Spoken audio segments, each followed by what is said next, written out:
ছোৱালীৰ rap cash অলপ cash আছিল, পক্সো কেছ, দুটা ছোৱালীৰ কেছ আছিল।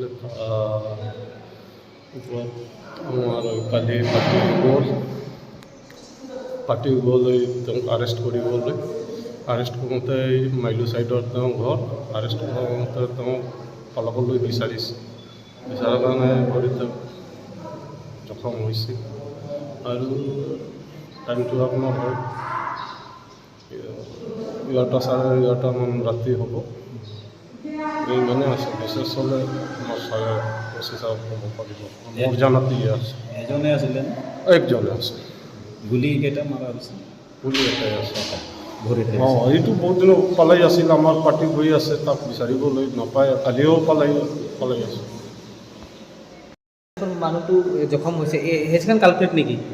একদম মানে এজনেহে মানে এইটো হৈছে ন?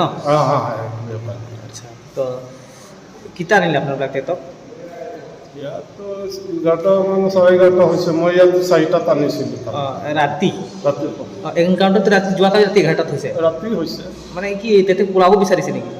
পলাব বিচাৰিছে। এই থানাৰ পৰা য'ত ধৰা হৈছিল, আচ্ছা আচ্ছা, তাৰ পৰা পলাব বিচাৰিছে। পলাব বিচাৰিছে। এনেই ক'ত ধৰা হৈছিলে?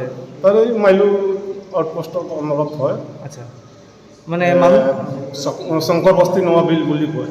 আচ্ছা, তাতে লুকাই আছিলে মানে কি অকলে ফেমিলিৰ লগত? নহয়, একেলগে ঘূৰি আছিল। আৰু এই কালপ্ৰিটৰ নামটো কি আছিলে? নাগেন্দ্ৰ ৰাম ন? ঠিক আছে। আৰু বাকী যি আছে আমাৰ ছাৰৰ লগত আপুনি লোকেশ্যন ল'লে পাই যাব। মোৰটোতো ইমানেই আছে।